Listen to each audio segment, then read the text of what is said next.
So, my fellow Terrans, it's Alan, and we're going to be continuing with Grand Design. We're on Chapter 6. Amber light licked softly across the hallway, vanishing in a murky shadow ahead as they walked down the hall. Whorls of lattice fungus hung in gossamer sheets from the walls, drifting gently in the air current stirred up by their passage. Ruar shivered. The warm pool of light from Jezri's floating lamp let him see well enough, but each shrouded doorway and corridor took a sinister aspect in the low light. The two women seemed unperturbed by the darkness, moving quickly now that they were free from the vegetation choking the corridors behind them. They had moved a couple of kilometers into the darkness with no end in sight. "I think this really may continue until the inner ring," sighed Anja. "So dreary," she sniffed, "and musty." "Probably not the best air to be breathing," agreed Ruar. "Smells like mold and mushrooms."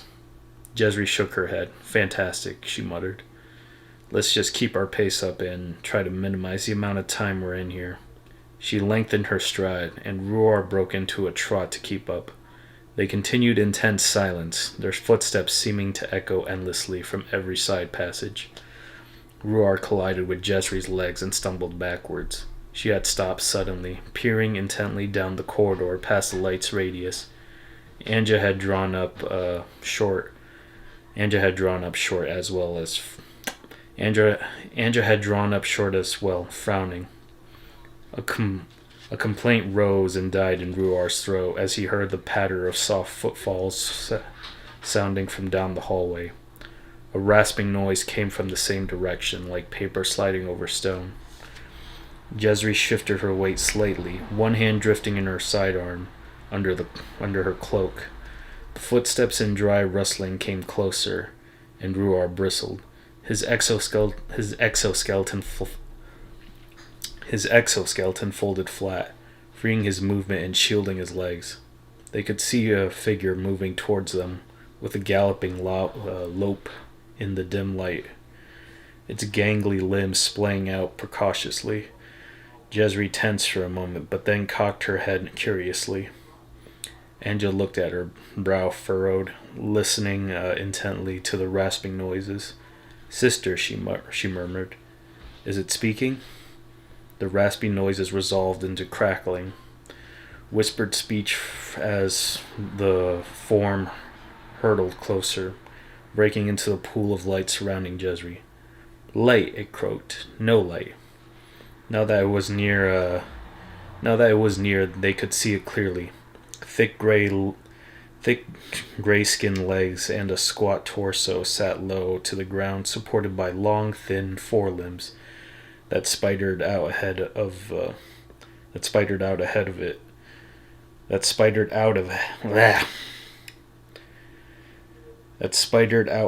it as it scrambled over the decking.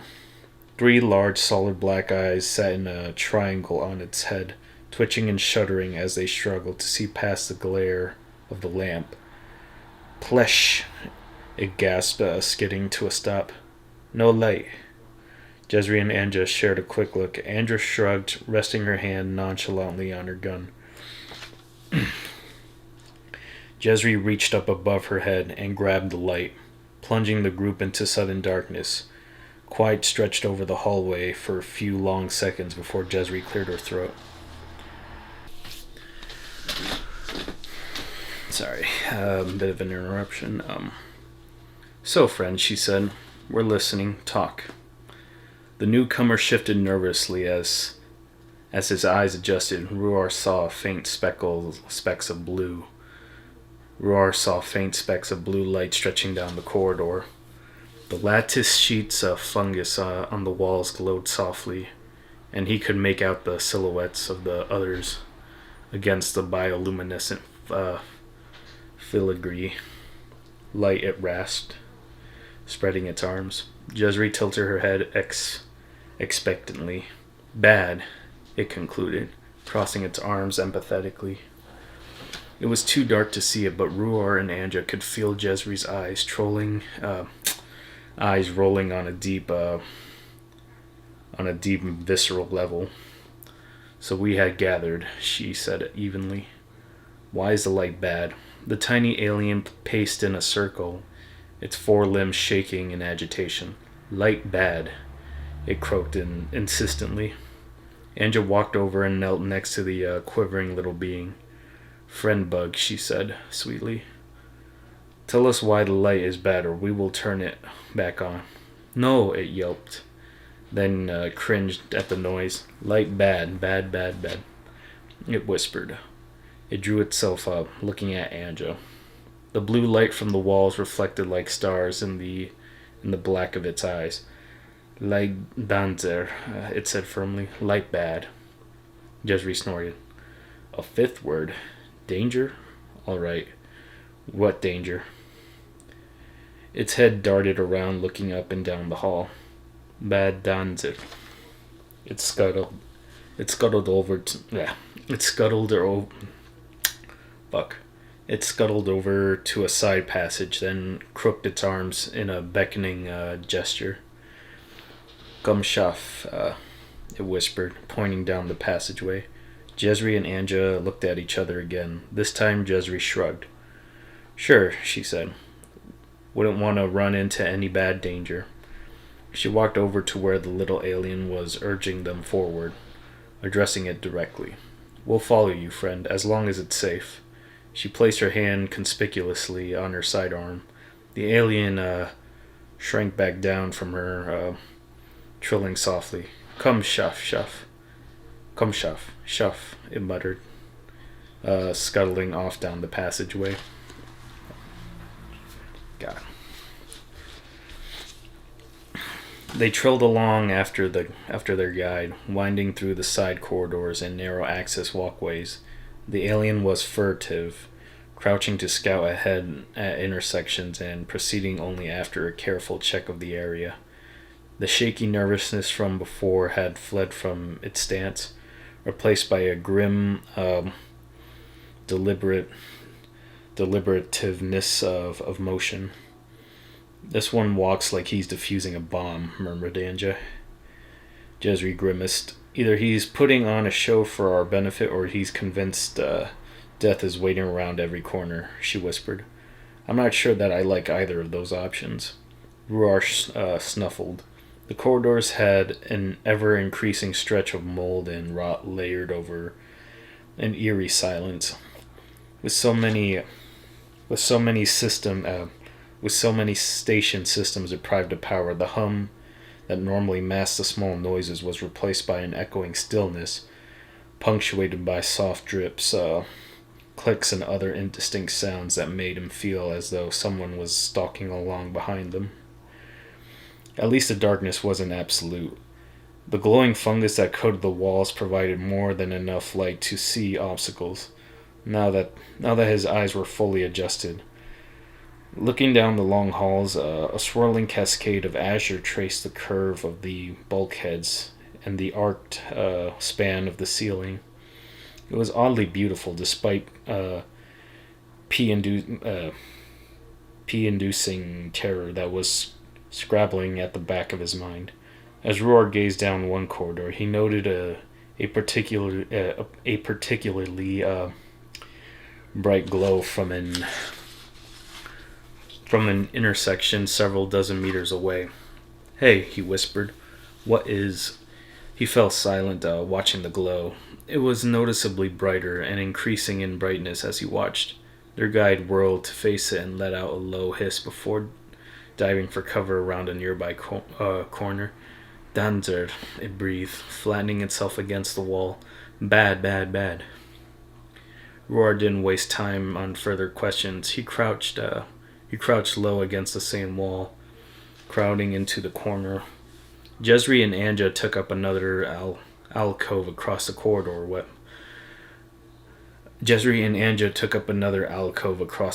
Weapons drawn.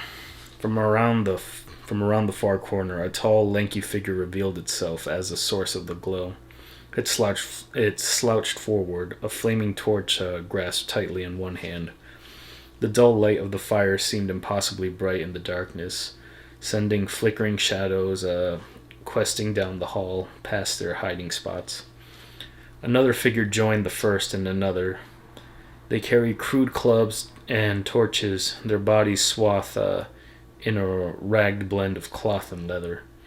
Jezri recognized a few species, slight winged Clixel, many-legged Ari, even a few lumbering Kita, before even more figures in the crowd evaded her classification as they patrolled past the junction.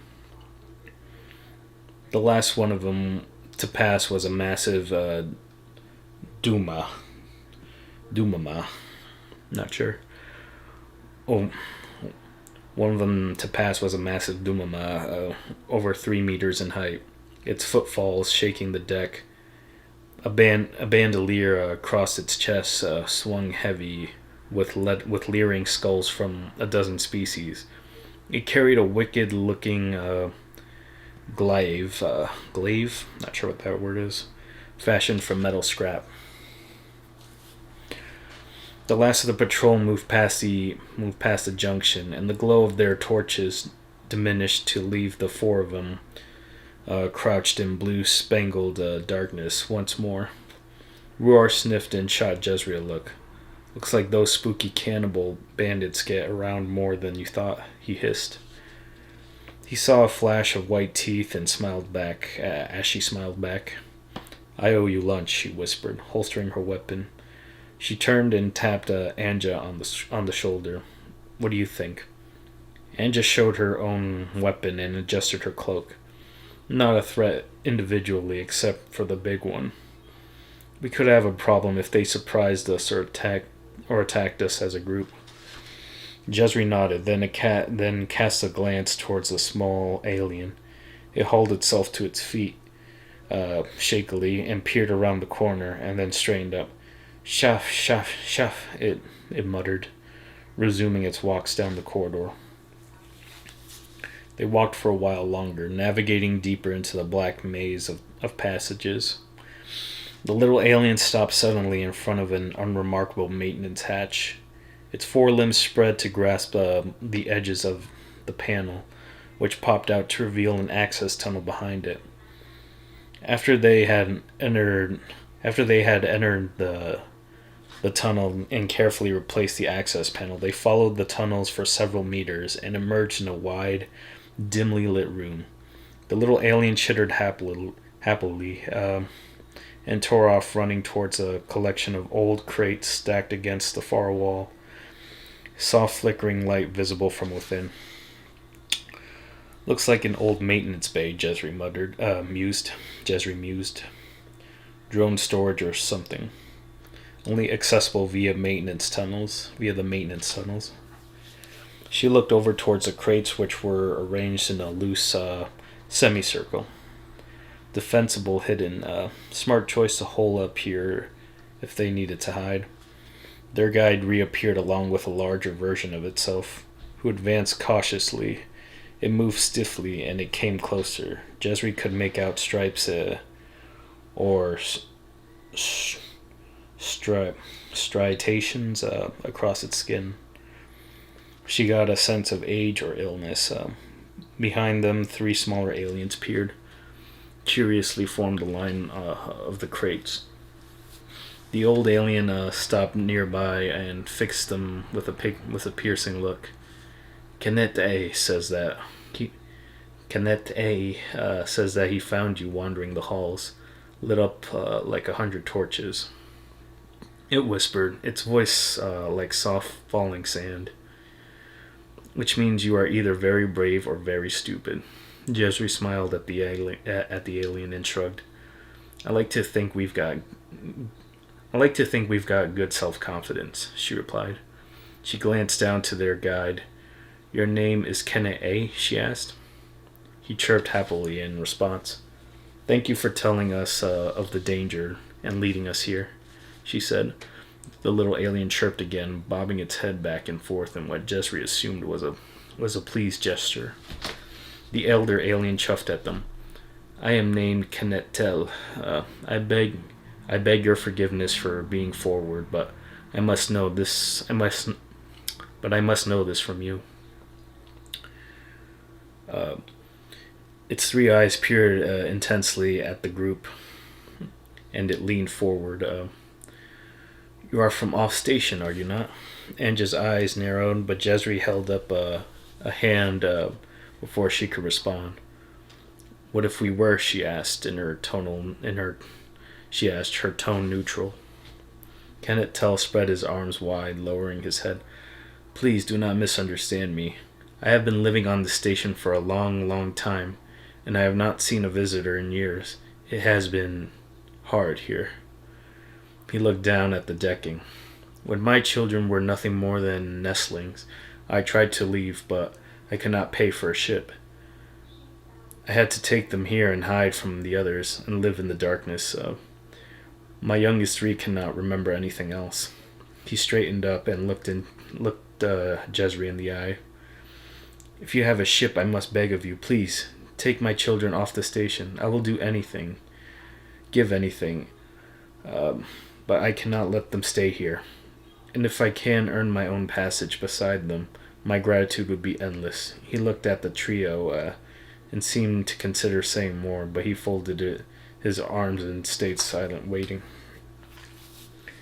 Jesri frowned, thinking, Cannot tell how well do you know?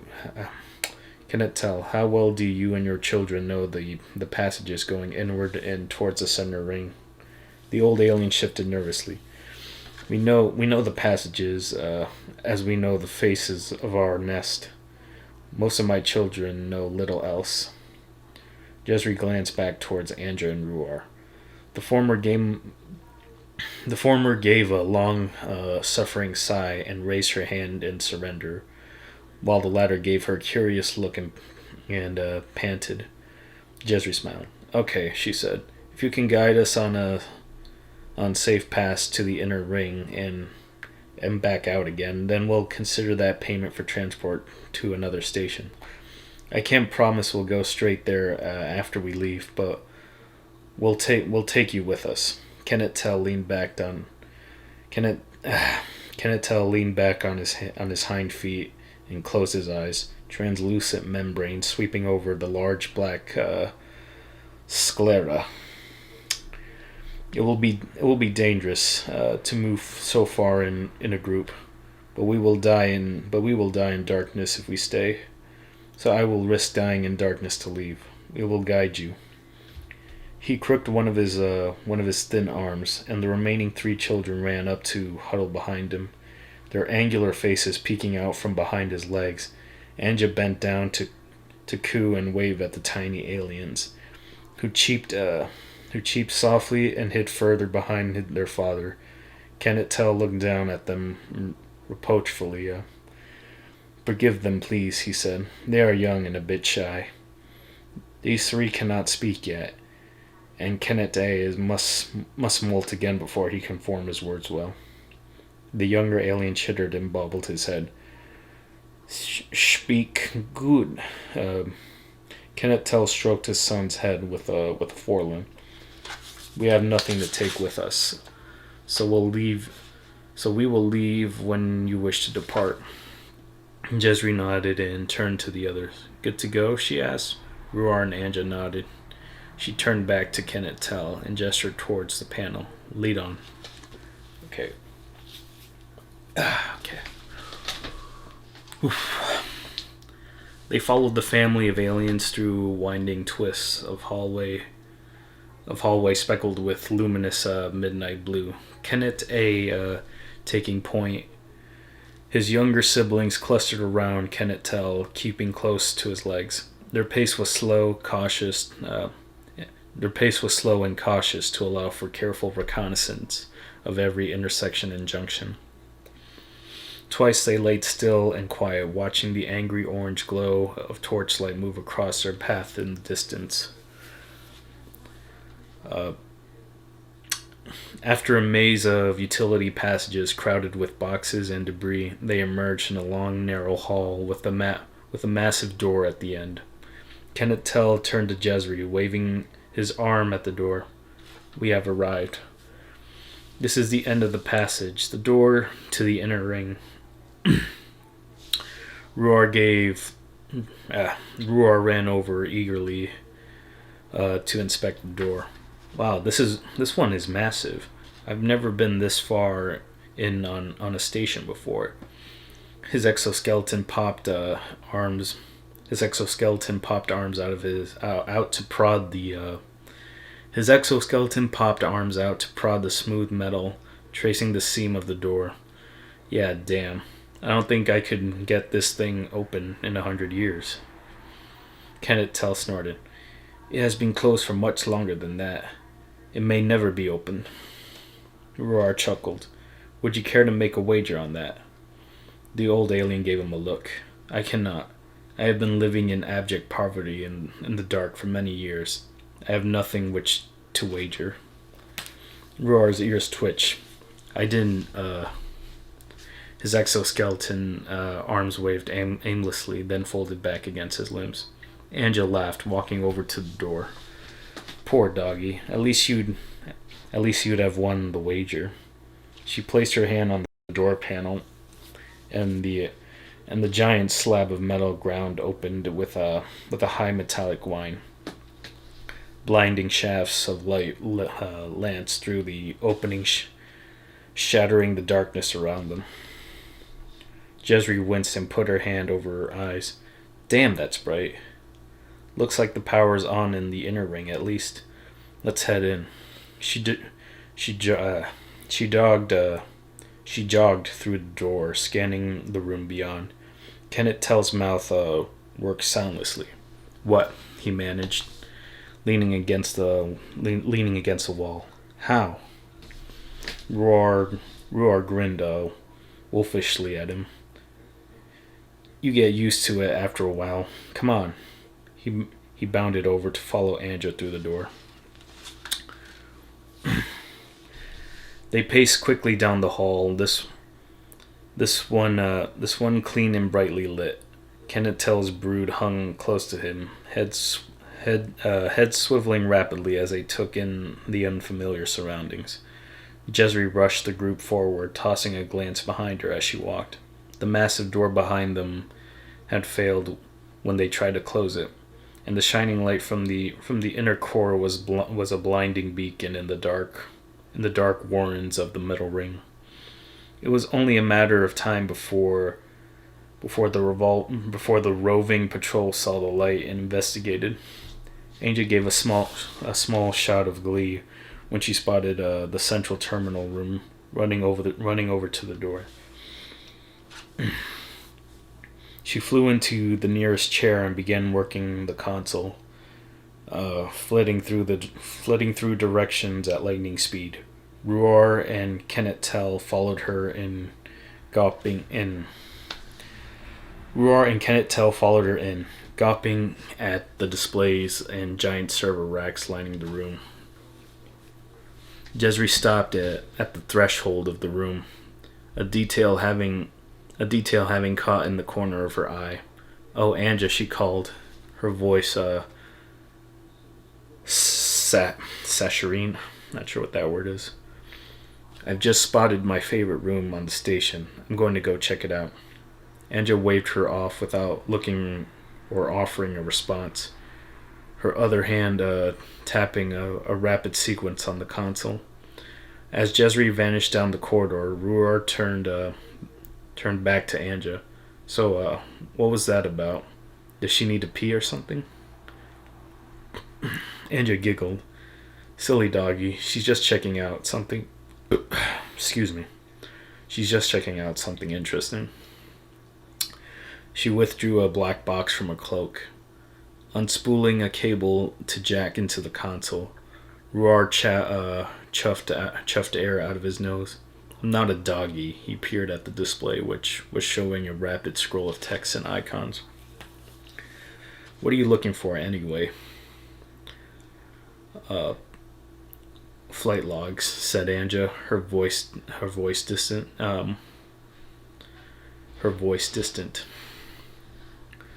She had found actual files now and was flipping through the data summaries. Abbreviated snippets of audio played and were cut off over and over as she skimmed through the transmission data. From Harsey? We're probably the only ship to come here in years. Ruar's ears dropped. Oh fuck, you mean earlier? Andrew grinned wider. Rude doggy, yes, quite a lot earlier. I'm looking for the last ship that humans ever built. She punched her finger down on the console triumphantly, and a file swarmed to life on the display. Atop the display, the words TNS Grand Design Cruiser Special Detachment. TNS Grand Design Cruiser Special Detachment shone bright in red. Anja pressed another button and a voice filled the room. This is Captain Zachary Coates, I don't know. It said in clear English. TNS Grand Design, on our way out of the Ariande. We were clipped by a Gulf Bravo that killed several crew and crippled our reactor. Currently unable to link up with primary group. We will have to try for the rendezvous on Zephyr. Our reactors will last until then. If we don't push them hard, our reactors will last until then if we don't push them hard. So we're keeping to low hyperspace until we've cleared the Aurelius gravity well. Everything but the hyperdrive and life support is running on Everything but the hyperdrive and life support is running on reserve power for the moment. Containment is holding, and we will update with our status in 2 days. Grand Design out. Ruar and Kenneth Tell stood speechless for a few moments. The thin gray alien turned to Ruar. What did it say? He asked. Ruar shook his head. Damage report from the ship, with some plans for a rendezvous. Angel looked at him, impressed. I didn't know you spoke English. Ruar grinned at her. Dogs are Terrans too, you know. What's so special about the ship? Angel's smile faded. It was carrying something of great importance. Oh, come on, he whined. You can't just blue ball me with something of great importance and not elaborate a bit. Anja fixed him with a look, her eyes blank. I'll tell you if you really want to know, she said evenly. How much do you know about the death of humanity? Stumbled Ruar. Not much. I know that everyone even close to a human died. All at the same time. Any planet with a human population on it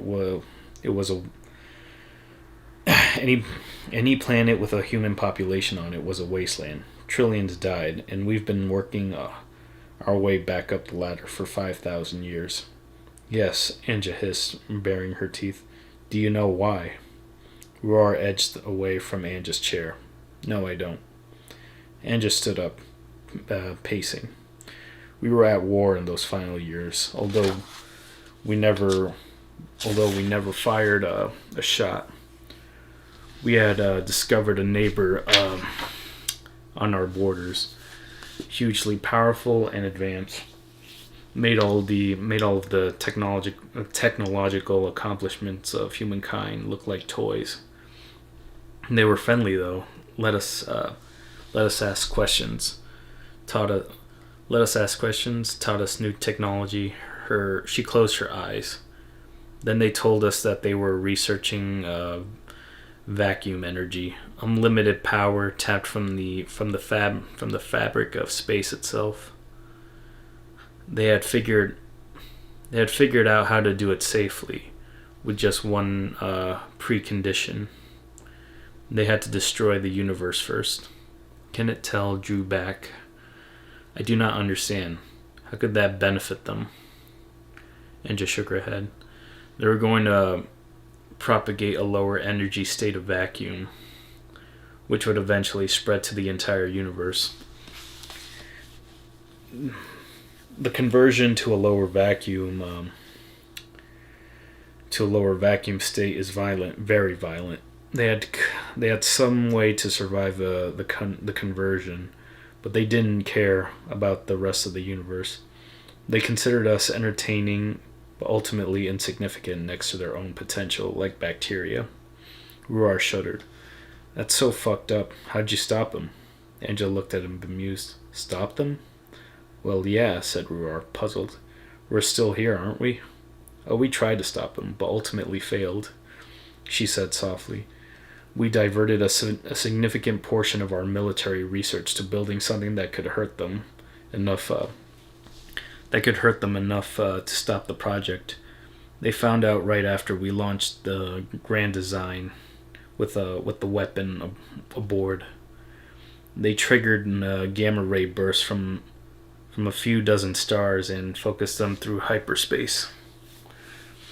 They were all timed to arrive at once, and they scurried entire star systems bare. We never stood a chance. Her face grew bitter and pinched. We didn't make a dent in their schedule. They've been working on their project for 30,000 years. They could finish in another 30,000 years, or tomorrow. When they do, we will all die so quickly that we won't even know anything was wrong. Kenneth Tell slouched forward. I give thanks for the long years of my life I spent unaware of that story. Ruar slumped down as well. Seriously, that's the most depressing thing I've heard since we met Kenneth Tell. He ignored the pointed look from beside him and gestured to the display. How will finding the ship help? Do you have a plan? Anja showed her teeth in a humorless smile. Find the ship, recover the weapon, kill the enemy, save the universe. Ruar gave her a look. The last time anyone got on that ship, they shot you with stars. You two are going to take this on alone? You are not coming? Pouted Anja, affecting a hurt look. I was going to let you fly the ship. Ruar made a strangled noise. You fight dirty. I knew I could count on you, said Anja. Sweetly, unjacking the black box from her console and stowing it in her cloak again. I have what I need from here. Let's go find my sister. She placed her palm on the door and it hissed up, revealing the hall beyond. I believe she went left. A fist slammed into her stomach as she flew backwards, sliding along the floor to rest in a heap. Ruar watched in horror as the towering Dumama ducked his head to enter the terminal room. A throng of other bandits waited behind it, eagerly brandishing clubs and crude maces.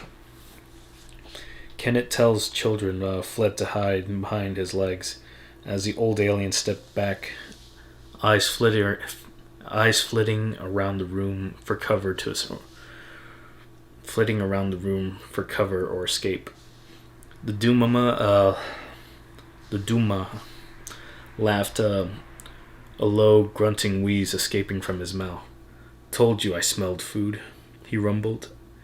Laughter echoed from behind him as the rest of the patrol crowded into the room. Ruar backpedaled quickly, running into a server behind him. A group of three thin aliens peeled off from the main group to close on Kenneth Tell, huddled in the corner. They advanced slowly, jeering at the old alien as he stood shaking between the attackers and his children.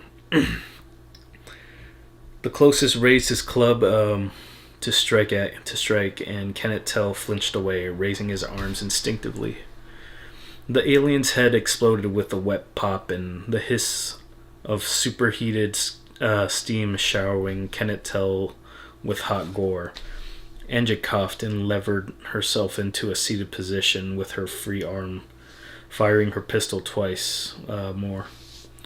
The shots took the remaining attackers in the center of mass, gouts of blood and steam filling the terminal room with a vile stench.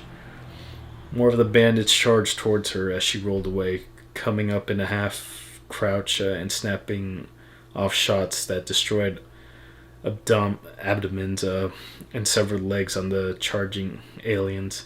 They stopped, three spreading out to encircle her with raised clubs. She took a low stance, pistol extended, her other hand drawing a short knife from her boot.